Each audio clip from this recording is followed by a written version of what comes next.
Alors, bonsoir mes chers étudiants. Donc on commence. Alors, on commence la leçon, les fractions rationnelles. Donc on va faire ce qui est essentiel. Alors, pour la définition, donc c'est quoi une fonction? C'est quoi une fraction rationnelle? Donc c'est une quotient de deux polynômes. Donc soit, donc on appelle fraction rationnelle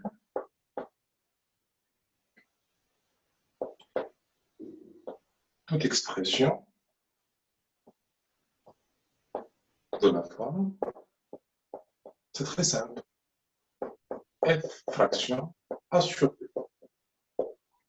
Donc avec A et B, ce sont deux polynômes. Avec A appartient à K de X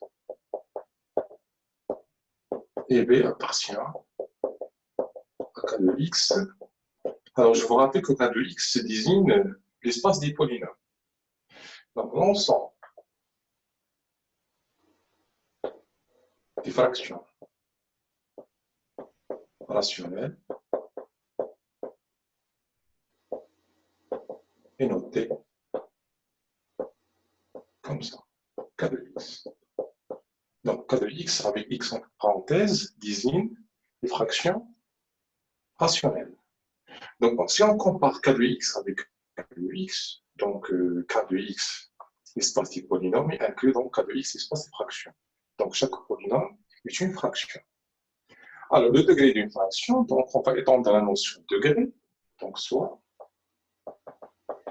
F s'écrit sous la forme sur B. Alors, il y a deux cas. Si la fraction est nulle, donc le degré de F, donc fraction née, c'est polynôme nul, c'est forcément infini. Alors, si F est différent de 0, alors on définit le degré de F comme étant le degré de A moins le degré de B. Donc, on peut avoir un degré négatif. Alors, deuxièmement, ce qui concerne la forme réductible.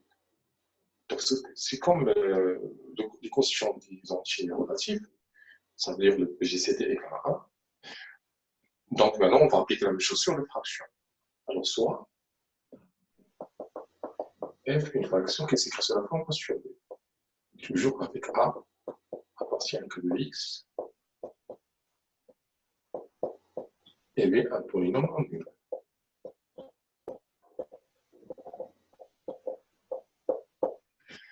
Donc, A sur B est une forme irréductible de F si. Alors, irréductible, ça veut dire qu'il n'y a pas de diviseur commun entre A et B de degré supérieur à 1. Ça veut dire que les diviseurs communs, ce sont les constantes. Donc, c'est les diviseurs communs de A et B sont des constantes. Ça veut dire dans K de X. Enfin, pardon. Donc, alors, je vais donner un exemple.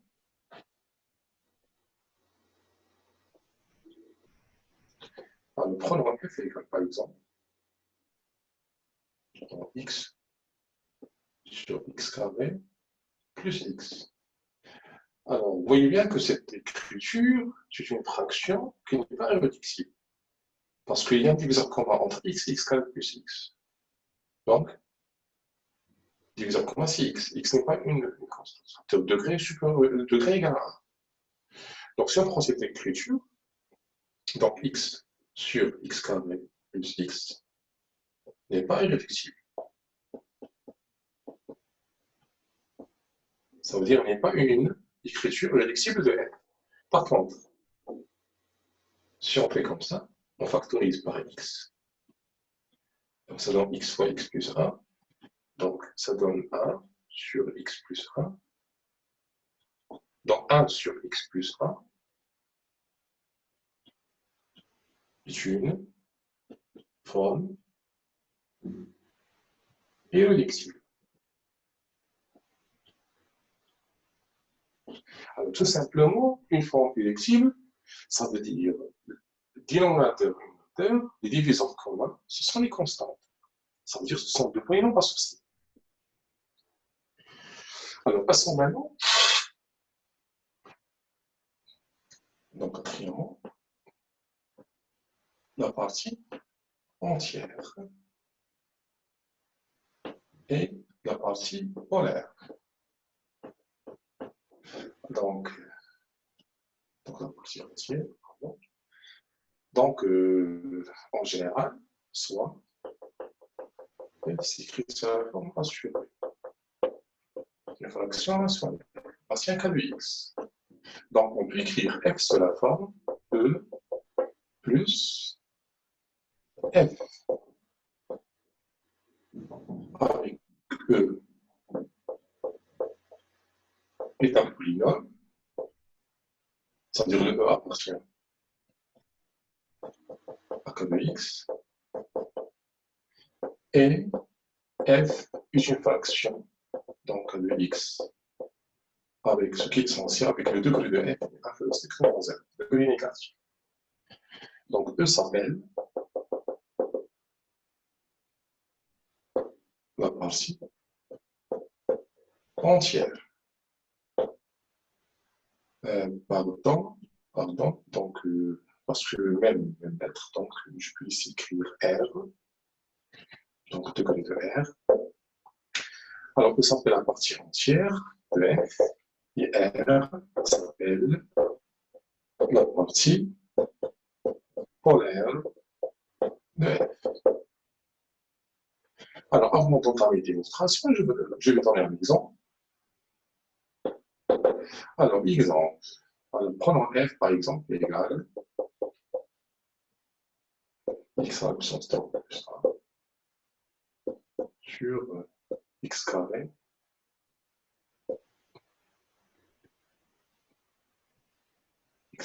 plus x plus 1.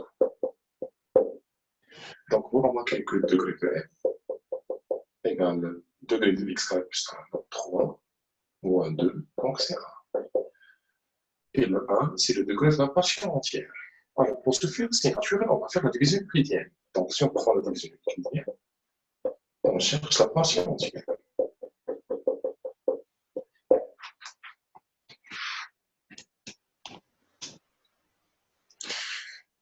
Donc, je divise. Donc, x, donc ça donne x à la puissance 3 plus x carré plus 1. Donc, je fais la différence, je change. Donc, ça donne moins x carré.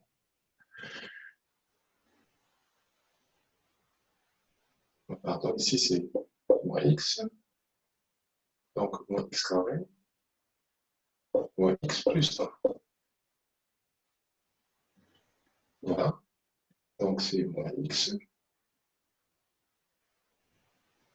Ici, c'est moins 1. Donc, c'est moins x carré. Moins x moins 1. Donc, plus. Donc, ça donne 2. Donc, voilà la partie entière. Et voilà, qu'est-ce qu'on constate? Que x à la puissance 3 plus 1 égale combien? Égale x carré plus x plus 1, multiplié par x moins 1 plus 2. D'où cette fraction-là s'écrit sur la forme. Donc, la partie entière, c'est quoi? C'est x moins 1 plus le reste ici 2. Et je divise par cette expression-là. Donc, qu'est-ce que je trouve normalement? Donc, je trouve x carré plus x plus 1. C'est comme si j'étais divisé par x carré plus x plus 1, x carré plus x plus 1. Donc, voilà la partie entière. Et voilà la partie polaire. Et vous voyez bien que degré de 2 sur x carré plus x plus 1 égale degré de 2, donc c'est 0, moins 2, donc 2 plus moins 2, donc c'est négatif. Donc, voilà l'essentiel qu'on a vu ici, ce qui concerne les différentes écritures d'une fraction. Alors maintenant, on passe à l'essentiel aussi, comment décomposer une fraction en éléments simples. Alors d'abord, il faut commencer par définir c'est quoi un élément simple. Donc il y a deux types d'éléments simples, donc R de x et donc C de x. Donc on appelle un élément simple donc C de x, toute fraction de la forme. Donc dans le numérateur, nous avons un lambda scalaire, donc appartient à K, appartient à un parent à C. Ici, nous avons un polynôme sous la forme x moins alpha à la puissance n. Donc, il faut que le dénominateur soit écrit sous la forme d'une puissance d'un polynôme de degré 1. Vous savez bien, les polynômes électifs de C de x, ce sont les polynômes de degré 1, d'après le théorème d'Albert, ce qu'on a vu pendant la période des cours directs. Donc, voilà l'élément simple dans C de x. L'élément simple de, donc on appelle un élément simple dans R de x, donc toute fraction de la forme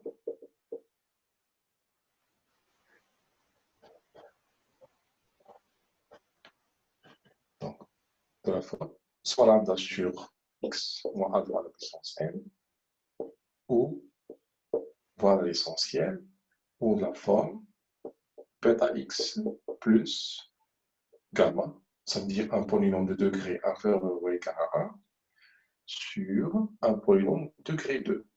Donc, la forme x carré plus px plus s. Donc, avec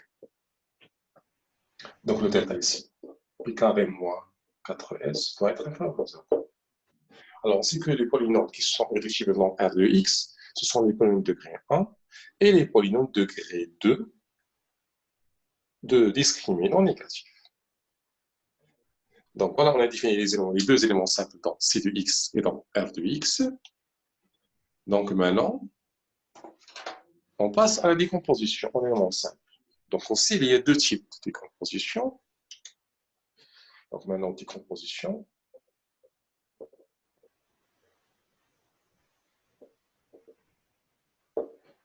en éléments simples dans C de x. Alors, prenons un exemple.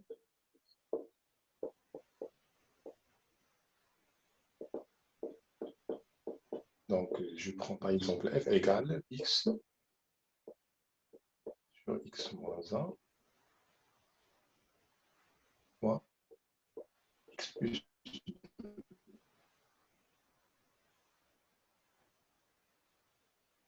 au carré, par exemple. Donc ici f. Donc, quelles sont les racines de f? Donc, on sait que les racines de f sont les racines du numérateur. Donc, racine c'est 0. Et les pôles, nous avons deux pôles. Donc, un est un pôle simple. Donc, c'est quoi un pôle? C'est la racine du numérateur. Donc, nous avons un pôle simple et un pôle double. Donc, un pôle simple, c'est 1. Et un pôle double, c'est moins 2. Alors, on veut décomposer cette fraction en éléments simples. Donc, je vais écrire l'écriture générale. Alors, remarquez que la partition ancienne ici est nulle. Pourquoi? Parce que le degré de f est négatif. Donc, le degré d'une fraction est négatif, donc la partie entière, c'est 0. Donc, je peux décomposer maintenant tranquillement dans C de x. Donc, c'est quoi la première expression dans le numérateur? C'est x moins 1. Donc, je vais écrire C lambda sur x moins 1, plus. Mais ici, nous avons un pôle double. Donc, je vais écrire, j'appelle lambda 1 sur x moins 1, lambda 2, j'écris x plus 2, et j'écris aussi lambda 3 sur la puissance aussi. Je compte aussi la puissance. Alors, par exemple, si j'avais ici à la puissance 3, donc je vais ajouter lambda 4 sur x plus 2 à la puissance 4. Donc, vous voyez bien, il y a 3 éléments simples dans C2x. Donc, il suffit de chercher les valeurs de lambda 1, lambda 2 et lambda 3. Alors, pour chercher les valeurs de lambda 1, lambda 2, lambda 3, on sait des techniques. On a fait ça, je pense, dans l'intégration. Alors, pour lambda 1, on va multiplier par x moins 1, la fraction. Alors, si on multiplie par x, on multiplie par x moins 1.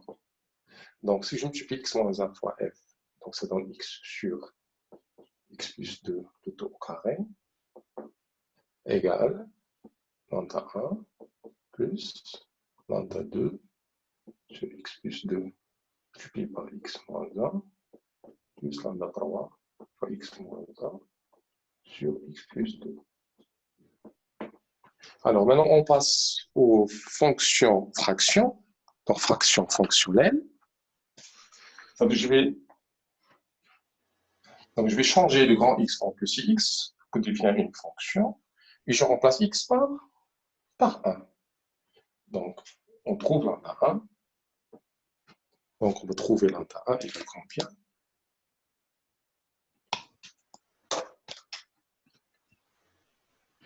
Donc, lambda 1 égale, alors c'est 0, 0. Donc, si je remplace par lambda 1, je remplace X par 1. Donc, je trouve 1 sur 9. 1 sur 9. Voilà. Alors, si on veut lambda 2, la même chose, on va multiplier par x plus 2 dans les deux côtés. Donc, qu'est-ce qu'on va trouver? Donc, x sur... Si on veut, par exemple, si on veut lambda 3, on va multiplier par x plus 2, le tout au carré, dans les deux côtés. Donc, je trouve x moins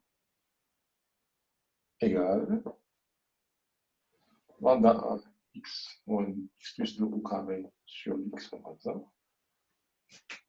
plus lambda 2, x plus 2, plus lambda 3. Voilà. Donc, on remplace petit x par moins 2. On trouve donc 0, 0. Donc, lambda 3 égale moins 2 sur moins 3. Donc, 2 sur 3. Alors, qu'est-ce qu'il nous reste? Il nous reste lambda 2. Alors, si on veut lambda 2, donc par exemple, on peut remplacer par n'importe quelle valeur de x. Donc finalement, qu'est-ce qu'on trouve? Donc on trouve f. Donc on a, le f c'est quoi? C'est x sur x moins 1 fois x plus 2 tout au carré.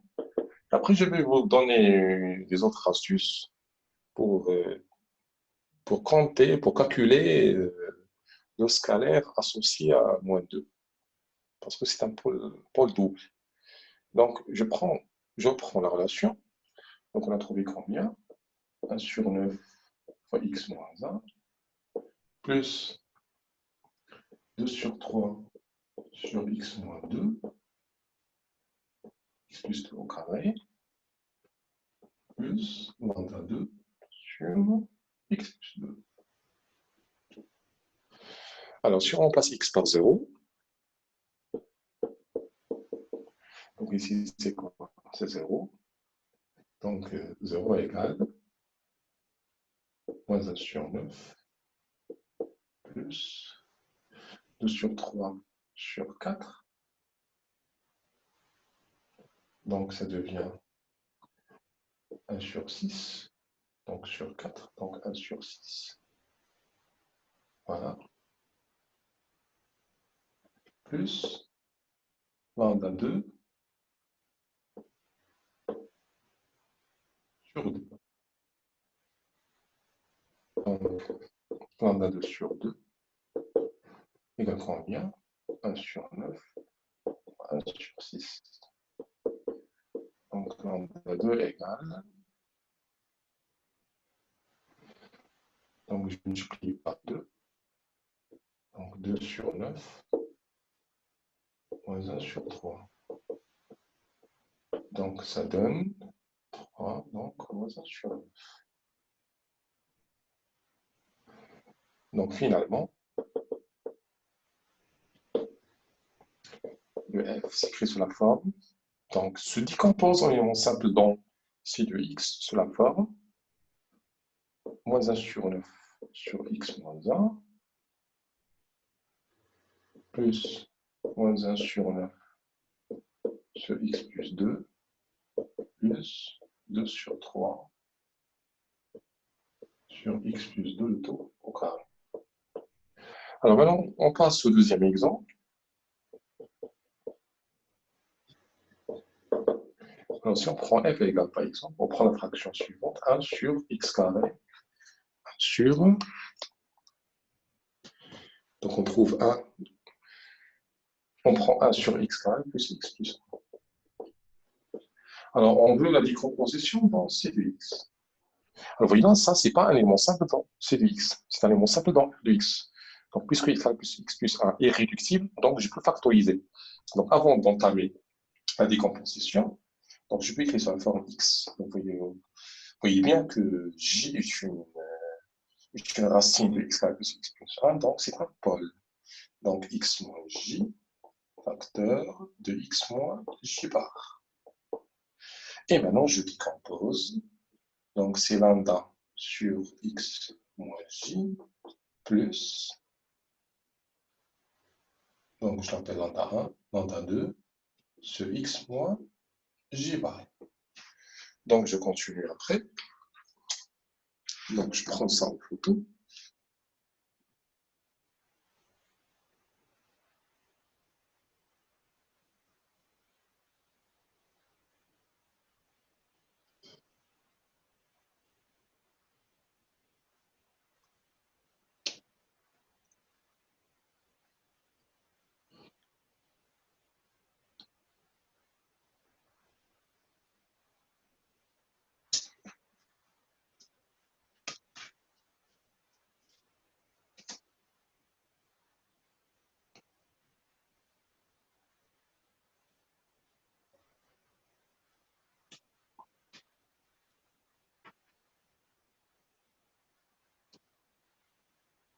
Et alors on continue.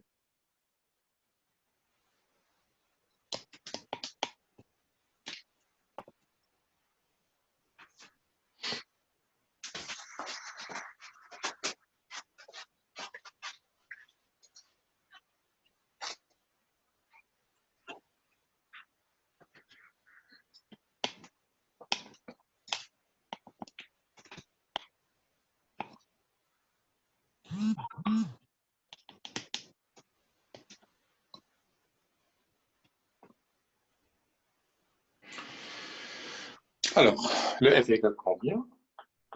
Égale lambda 1 sur x moins j plus lambda 2 sur x plus moins j bar. Donc j bar, ce sont les racines de x carré plus x plus 1. Alors si on veut lambda 1 et lambda 2, on va voir que lambda 1 et lambda 2, ce sont deux scalaires conjugués. Donc on va multiplier. Donc f multiplié par x moins j, c'est donc lambda 1 plus lambda 2 sur x moins j bar multiplié par x moins j. Donc on trouve 1 sur x moins j bar égale lambda 1 plus lambda 2 sur x moins j bar fois x moins j. On passe à la fonction fraction. Donc, grand x, je l'attribue à quoi? Alors, si petit x égale combien? Donc, égale j. Alors, je trouve lambda 1 égale, ceci égale combien? 0. 1 sur j moins j bar. Donc, ça, c'est lambda 1. Alors, si on veut lambda 2, de la même façon,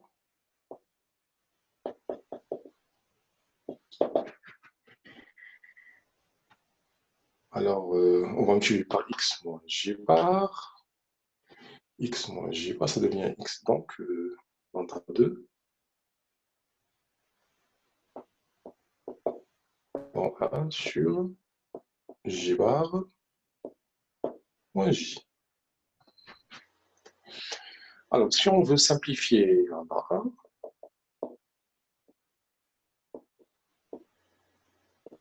donc ça c'est 1 sur, alors z moins z bar égale combien? Si 2, oui, 2i, la partie imaginaire de j.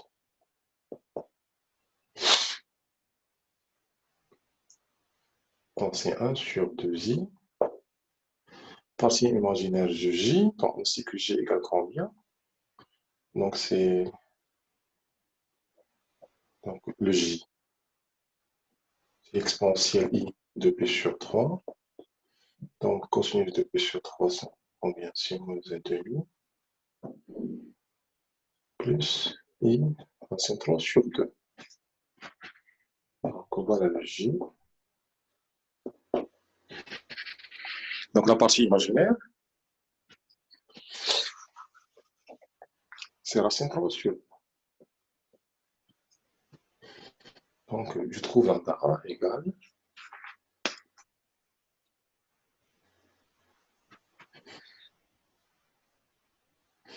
donc 200 avec 2. Donc le i, ça devient moins 1 sur racine 3 i. Et lambda 2 égale 1 sur racine 3 i. De la fraction, donc la fraction égale,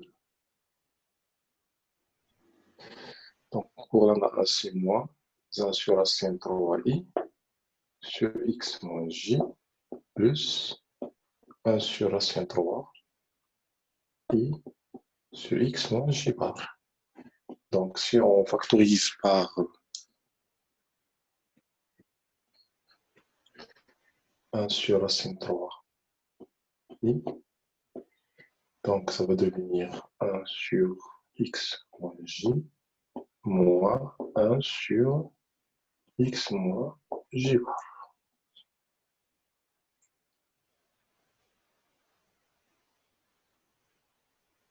Pardon, j bar moins 1 sur x moins j.